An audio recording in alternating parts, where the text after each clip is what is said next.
हमने देखा गहने पहनने के विषय में परमेश्वर का वचन हमें क्या कहता है। अभी गहने पहनने का परिणाम क्या है? यशाया 3 अध्याय 16 से 26 वचन, यशाया 3 अध्याय का 16 वचन से पढ़ेंगे।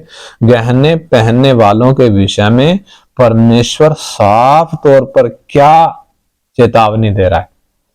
यहोवा ने यह भी कहा है, क्योंकि सिय्योन की स्त्रियां घमंड करती और सिर ऊंचे किए आंखें मटकाती और घुंघरुओं को चमचमाती हुई ठुमक ठुमक चलती हैं। कौन, किसके विषय में कह रहा है परमेश्वर?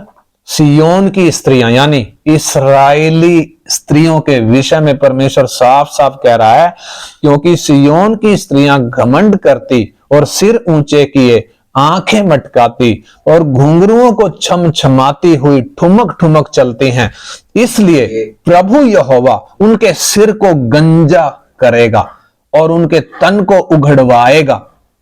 उस समय प्रभु घुंघरुओं, जालियों, चंद्रहारों, झुमकों, कड़ों, घूंघटों, बगड़ियों, पैकरियों, पटुकों, सुगंध पात्रों, गंडों, अंगूठियों, नथों, सुंदर वस्त्रों और कुर्तियों, चद्दरों, बटुओं यानी वो पर्स जो लेकर रखते हैं, दर्पणों, मलमल के वस्त्रों, बूंदियों, दुपट्टों, इन सभों की शोभा को दूर करेगा। यानी परमेश्वर इन चीजों को कैसे देखता है?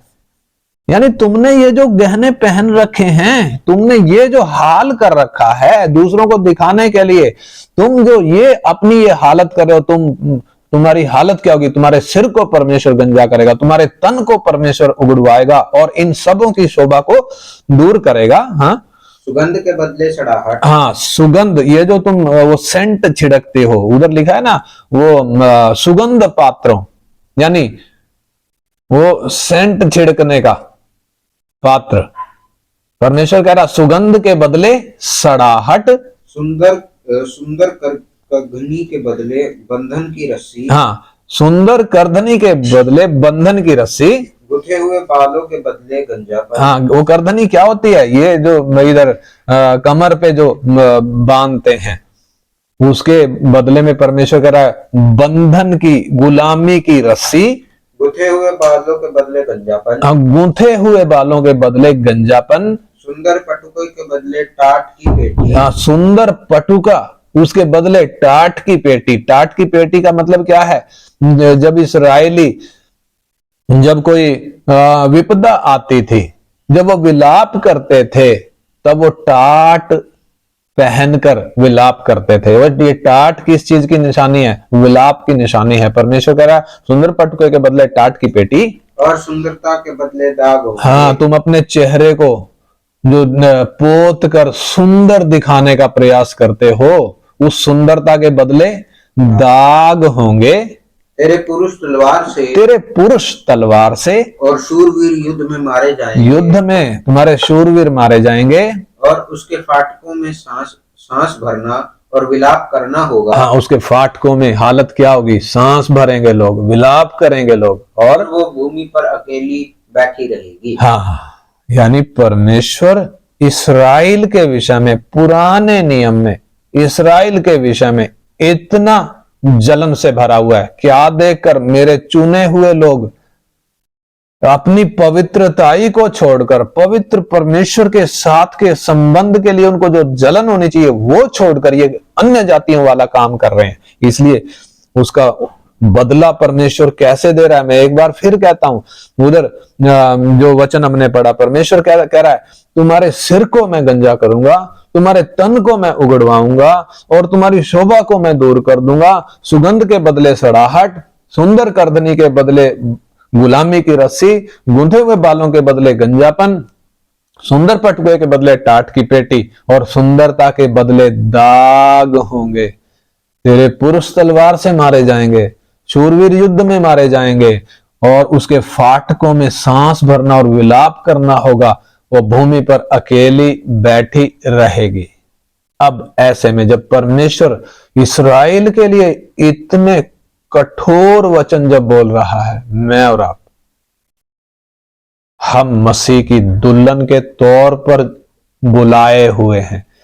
जगत में से परमेश्वर ने हमें जब चुना, खून देकर हमें जब खरीदा है, हमारी देह परमेश्वर के आत्मा का मंदिर है। परमेश्वर साफ कहता है, तुम अपने नहीं हो, दाम देकर मोल लिए गए हो, इसलिए अपने शरीरों से और अपनी आत्मा से परमेश्वर की महिमा करो।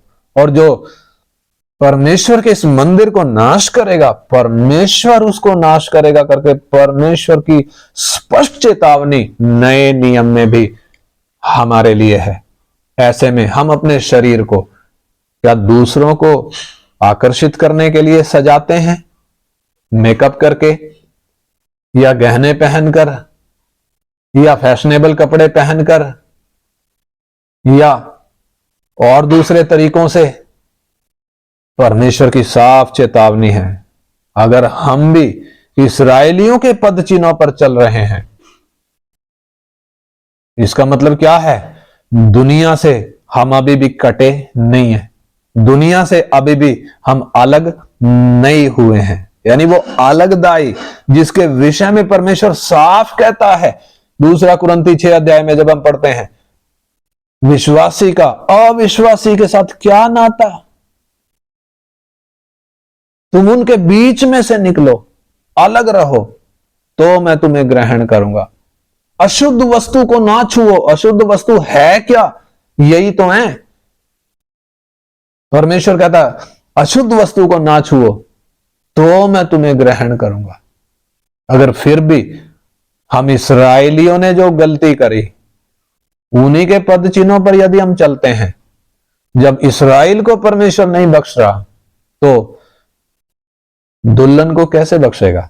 अगर दुल्हन उस इस्राएल की तरह चलेगी, तो उनकी तरह व्यभिचार करेगी, तो परमेश्वर उस विश्वासी को बख्शेगा नहीं। इसलिए हम इस बात को समझ लें, गहने या श्रृंगार, हम इंसान मिट्टी से परमेश्वर ने हमें बनाया, हम मिट्टी हैं। परंतु जब हम स्वर्गदूतों की सृष्टि को देखते हैं, स्वर्गदूतों की सृष्टि, उनमें लूसीफर के बारे में हम पढ़ते हैं। लूसीफर को जब बनाया गया, परमेश्वर के वचन में यहेजकेल 28 अध्याय में लिखा है वो कैसे बनाया गया था। तू परमेश्वर, उधर लिखा है उसका 12 से जब हम पढ़ते हैं, 28 का 12 से, हे मनुष्य के संतान, सोर के राजा के विषय में विलाप का गीत बनाकर उससे कह। किससे कह? सोर के राजा के विषय में। परमेश्वर यूं कहता है, तू तो उत्तम से भी उत्तम है, तू बुद्धि से भरपूर और सर्वांग सुंदर है, तू परमेश्वर की अदन नामक बारी में था। अब ये सोर का राजा नहीं है, ये सोर के राजा से भविष्यवाणी शुरू हुई है, जो धरती का एक राजा था, परंतु ये भविष्यवाणी सोर के राजा से शुरू होकर ये लूसीफर तक जा रही है। लूसीफर था जो परमेश्वर की आदन नामक बारी में था। आगे लिखा, तेरे पास आभूषण, माणिक, पद्मराग, हीरा, फिरोजा, सुलेमानी मणि, यशब, नीलमणि, मरकद और लाल, सब भांति के मणि और सोने के पहरावे थे। किसके पास? लूसीफर के पास। इस तरीके से उसको बनाया गया था।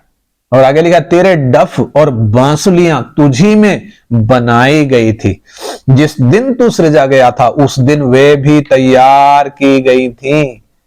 यानी जब वो पंख पड़पड़ाता है, धुन बजती है, डफ और बांसुलियां बजती हैं, उसको उस तरीके से बनाया गया, उतना सुंदर बनाया गया। लिखा, तू उत्तम से भी उत्तम है, बुद्धि से भरपूर और सर्वांग सुंदर है। उस तरीके से परमेश्वर ने उसको रचा। आगे लिखा 14 वचन में, तू छाने वाला अभिषिक्त करूब था। यह सोर का राजा के विषय में नहीं है, लूसीफर के विषय में है। तू छाने वाला अभिषिक्त करूब था। मैंने तुझे ऐसा ठहराया कि तू परमेश्वर के पवित्र पर्वत पर रहता था। यानी ये लूसीफर जो 3 प्रधान दूतों में से ये एक है, इसका काम था परमेश्वर की आराधना। ये परमेश्वर की आराधना करने वाले दूतों का अगुआ था। इसलिए इधर लिखा है कि तू छाने वाला अभिषिक्त करूब था, मैंने तुझे ऐसा ठहराया था कि तू परमेश्वर के पवित्र पर्वत पर रहता था। तू आग सरीखे चमकने वाले मणियों के बीच चलता फिरता था। जिस दिन से तू सृजा गया और जिस दिन तक तुझ में कुटिलता ना पाई गई, उस समय तक तू अपनी सारी चाल चलन में निर्दोष रहा। यानी ये किसके विषय में हम पढ़ रहे हैं? लूसीफर के विषय में। कैसा बनाया गया? मिट्टी से नहीं बनाया गया, अनमोल रत्नों से उसको परमेश्वर ने सजाया है। उसकी सृष्टि उस तरीके से करी गई है, उतना सुंदर, सर्वांग सुंदर उसको बनाया है। लेकिन जब आदम की सृष्टि को हम देखते हैं, उत्पत्ति 2:7 में लिखा है, परमेश्वर ने मिट्टी हाथ में ली। परमेश्वर ने आदम को उस मिट्टी से रचा और उसके नथनों में जीवन का श्वास फूंक दिया। यानी इंसान को बनाने के पीछे मिट्टी से क्यों बनाया? इसको सोने से क्यों नहीं बना दिया? जैसे लूसीफर को बनाया वैसे क्यों नहीं इसको बना दिया? क्योंकि इंसान से परमेश्वर की योजना लूसीफर से अलग है। उससे कहीं ऊंची इंसान से परमेश्वर की योजना है। इसलिए मिट्टी से बनाया। और ये मिट्टी अगर अपने आप को सजाने की कोशिश करे, लूसीफर की तरह बनने की कोशिश करे, तो सृष्टिकर्ता जिसने बनाया है, बड़े उद्देश्य से बनाया है, वो क्या व्यवहार करेगा? क्या व्यवहार करेगा? मिट्टी से हमें बनाया, स्वर्गदूत या वो लूसीफर की तरह हमें नहीं बनाया।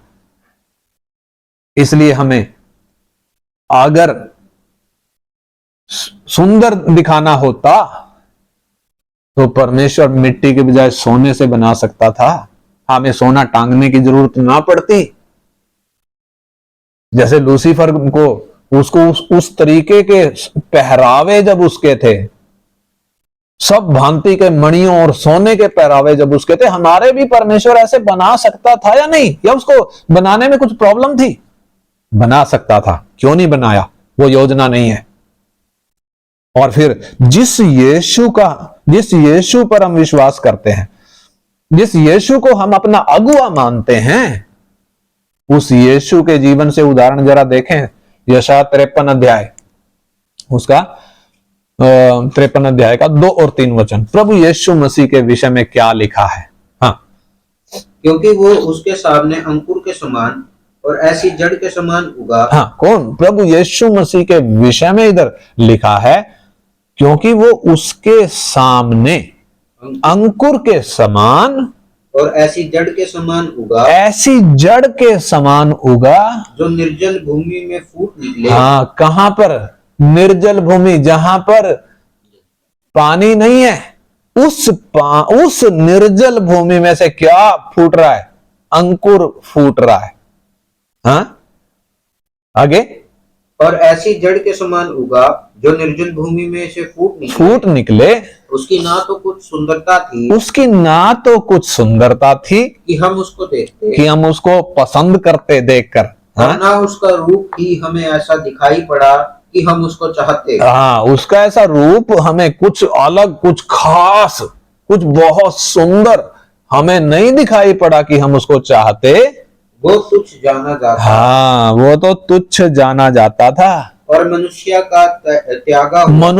का त्यागा हुआ था। वो दुखी पुरुष था। रोग से उसकी जान पहचान थी। हाँ, रोग से जान पहचान का मतलब उसके शरीर में क्या आता था? रोग और बीमारी आते थे। जान पहचान का मतलब रोज का काम है। अब एक व्यक्ति को बुखार हो गया, आप उससे पूछोगे भाई बुखार हो गया क्या?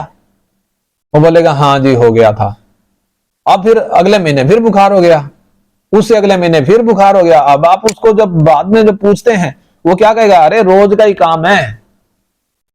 यानी यीशु की रोग से जान पहचान थी और और लोग उससे मुख फेर लेते थे। लोग उससे मुंह फेर लेते थे।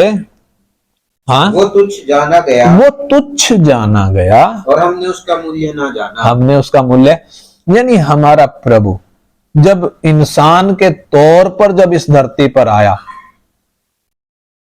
वो अपने आप को संवार नहीं रहा है, वो अपने आप को सजा नहीं रहा है, सोने के गहने नहीं पहन रहा है। हमारे सामने कौन सा नमूना उसने रखा? हमें उसके पद चिन्हों पर चलने के लिए परमेश्वर का वचन आज्ञा देता है, और उसी के लिए हमने बपतिस्मा लिया है कि हम उसके पद चिन्हों पर चलें। फिर हम अपने आप को कैसे सजा सकते हैं? कैसे तरह तरह के गहने हम पहन सकते हैं? यानी यीशु क्यों इस धरती पर आया? उसको इस तरीके से क्यों ये सहन करना पड़ा? रोग से क्यों उसकी जान पहचान हुई? क्यों वो ऐसी जमीन में उगा जहां पानी नहीं था, एक ऐसे अंकुर के समान जिसको कोई भी पैर रख के मसल सकता था? ऐसी ऐसी हालत में वो क्यों उगा? उसकी कोई सुंदरता नहीं थी, ऐसा क्यों?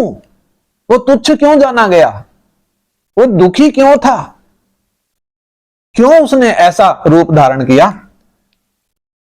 यानी तेजों में परमेश्वर ने हमें पाप के उस बदबूदार गड्ढे से निकालने के लिए और हमें एक नई सृष्टि बनाने के लिए, सर्वशक्तिमान वो तेजों में परमेश्वर किस तरीके से अपने आप को शून्य किया, शून्य कर दिया। स्वर्ग का सिंहासन छोड़ा, स्वर्ग की महिमा छोड़ी, दूतों की आराधना छोड़ी, और इंसान का शरीर लेकर इस धरती पर आया। अपने आप को दिखाने के लिए नहीं, सजाने संवारने के लिए नहीं। और वो हमसे क्या चाहता है? वो हमसे चाहता है हम उसके पद चिन्हों पर चलें। इसलिए फिलिपियों की पत्री में लिखा है 2 अध्याय में जब हम पढ़ते हैं 5 वचन, फिलिपियों की पत्री 2 अध्याय का 5 वचन, जैसा मसीह यीशु का स्वभाव था, जैसा मसीह यीशु का स्वभाव था वैसा ही तुम्हारा भी स्वभाव हो। हाँ, कैसा स्वभाव था? हमने इधर 53 अध्याय में पढ़ा, उसने अपने आप को दिखाया नहीं, उसका जैसा स्वभाव था वैसा ही हमारा भी स्वभाव हो। कैसा स्वभाव था? उधर लिखा है यूहन्ना में 4 अध्याय जब हम पढ़ते हैं, मेरा भोजन ये है कि मैं अपने भेजने वाले की इच्छा के अनुसार चलूं और उसके काम को पूरा करूं। वो है भोजन उसका, वो है उसका स्वभाव। और आगे लिखा है जैसा मसीह यीशु का स्वभाव था वैसा ही तुम्हारा भी हो। हाँ, आगे, जिसने परमेश्वर के स्वरूप में होकर भी, परमेश्वर के स्वरूप में होकर भी परमेश्वर के तुल्य होने को अपने वश में रखने की वस्तु न समझा। यानी इसका मतलब परमेश्वर है। यीशु कौन? जब इंसान के तौर पर हमारे सामने जब वो खड़ा है, कौन है? सर्वशक्तिमान तेजों में परमेश्वर खुद है। यानी परमेश्वर होकर भी उसने उस अधिकार को कि मैं परमेश्वर हूं, उस अधिकार को उसने क्या कर दिया? उसको लूट का माल नहीं समझा। लूट का माल समझने का मतलब हमें थोड़ा सा अधिकार मिल जाए, हम उसको लूट का माल समझ लेते हैं। इंसान की वो फितरत है, लूट का माल समझ लेते हैं। हमें एक मंत्री बना दिया या हमें एक अधिकारी बना दिया, हम अपना मतलब निकालने के लिए हम क्या कुछ नहीं करते। ये इंसानों का की फितरत। लेकिन इधर यीशु के विषय में लिखा है परमेश्वर होकर भी परमेश्वरत्व का वो अधिकार, उस अधिकार को उसने इस्तेमाल नहीं किया। इस्तेमाल नहीं किया उस अधिकार को। उसने लूट का माल नहीं समझा कि मैं इस अधिकार को इस्तेमाल कर लूं।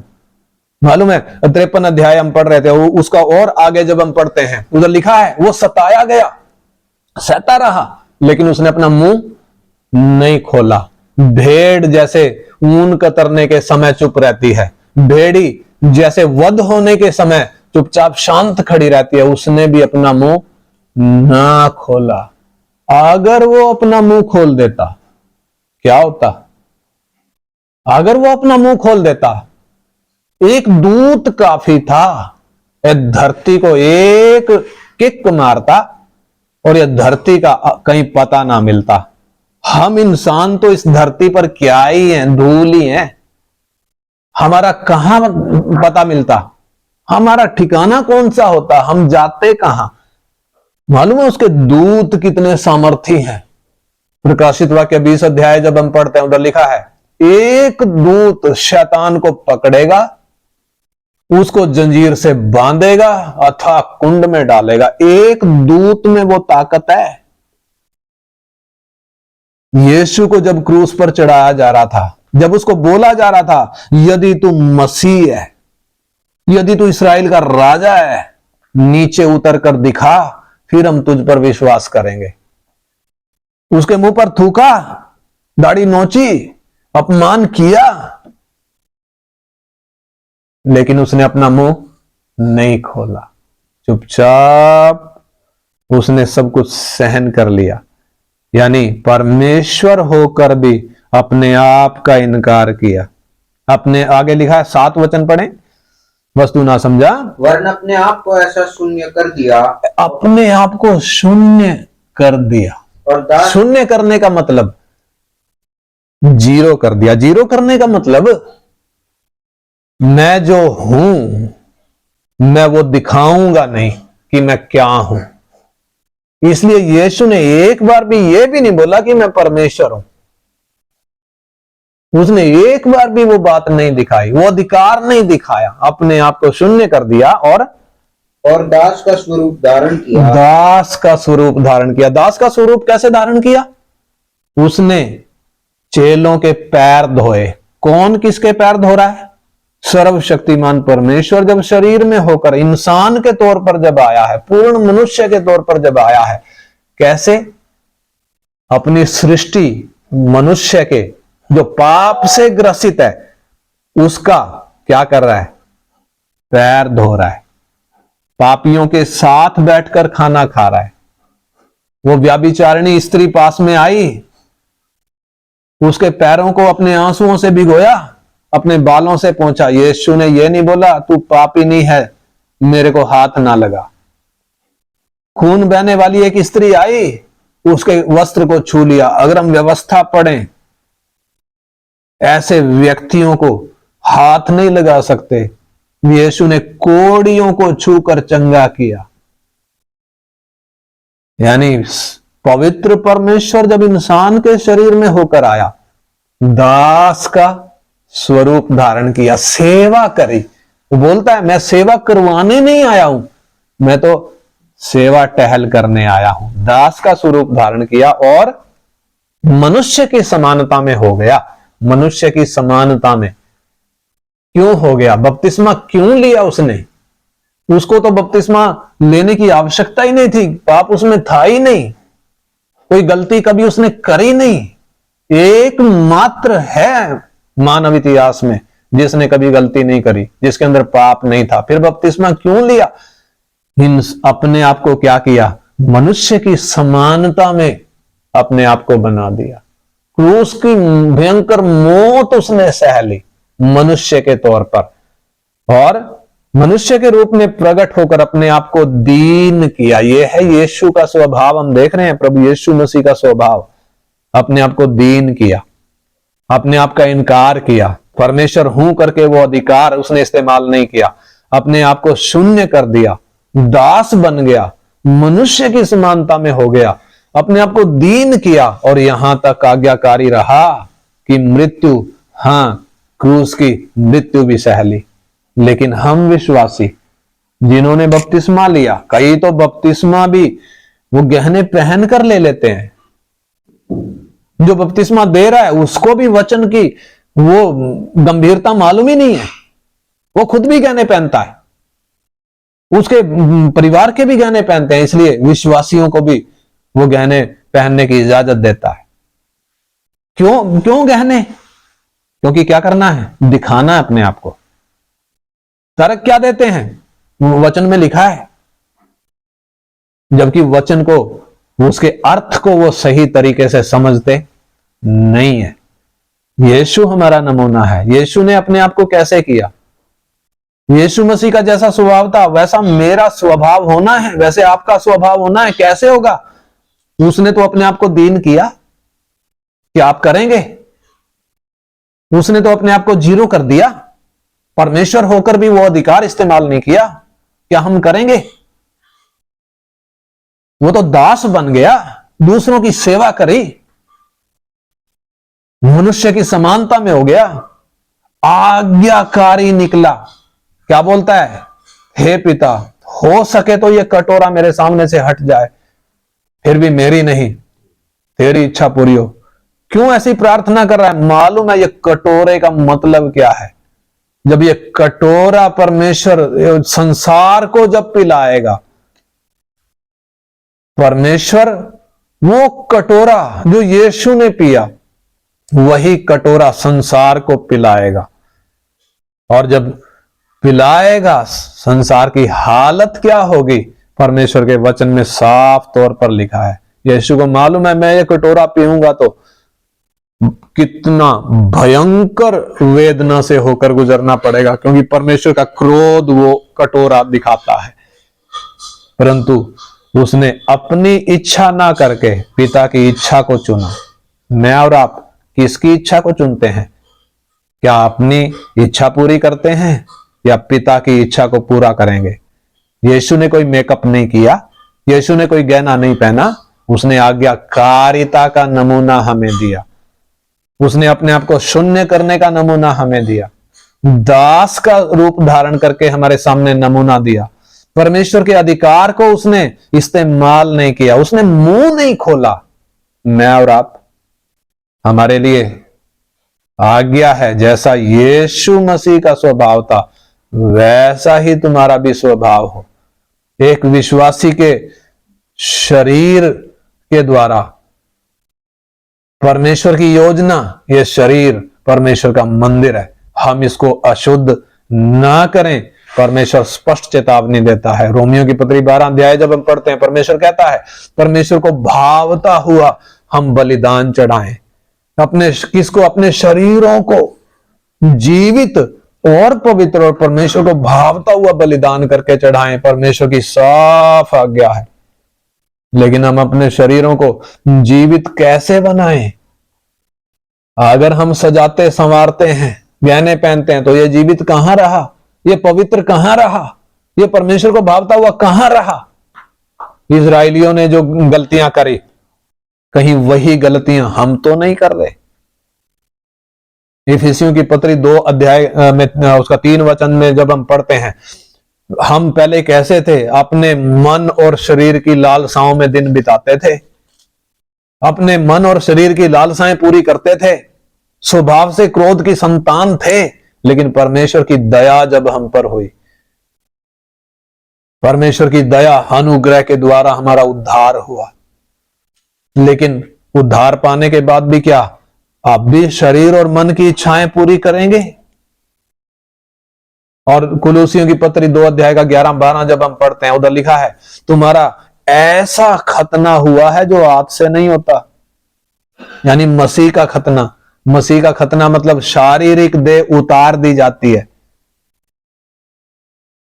हमने जब बपतिस्मा लिया, उसकी मृत्यु का बपतिस्मा लिया, उसके साथ हम गाड़े गए। क्यों गाड़े गए? ताकि अब हम नए जीवन की चाल चलें। परमेश्वर का वचन साफ तौर पर हमें चेतावनी देता है। जितनों ने मसीह का जितनों ने यीशु मसीह में बपतिस्मा लिया है, उन्होंने मसीह को पहन लिया है करके। हमने मसीह को पहना है। मसीह को पहनने का मतलब हमारे जीवन से मसीह ने दिखना है। मसीह दिख रहा है या मैं खुद दिख रहा हूं? मसीह दिख रहा है या आप लोगों को दिख रहे हैं? रोमियो की पत्री में साफ लिखा है हमने उसकी मृत्यु का बपतिस्मा लिया। हमें अब नए जीवन की सी चाल चलनी है। उधर साफ लिखा है 13 अध्याय में, वरन मसीह को पहन लो और शरीर की अभिलाषाओं को पूरा करने के उपाय ना करो। यानी पहले हम क्या थे, परमेश्वर ने हमें बदल दिया। क्या बदलने के बाद भी क्या अब भी उसी लकीर पर चलेंगे जैसे पहले चलते रहे, इस्राएलियों की तरह? अगर इस्राएलियों की तरह चलेंगे तो परमेश्वर ने इस्राएलियों के साथ क्या किया? हमारे हाथ में लिख कर दिया है। चाइनीज लैंग्वेज में नहीं है, हमारी अपनी भाषा में है।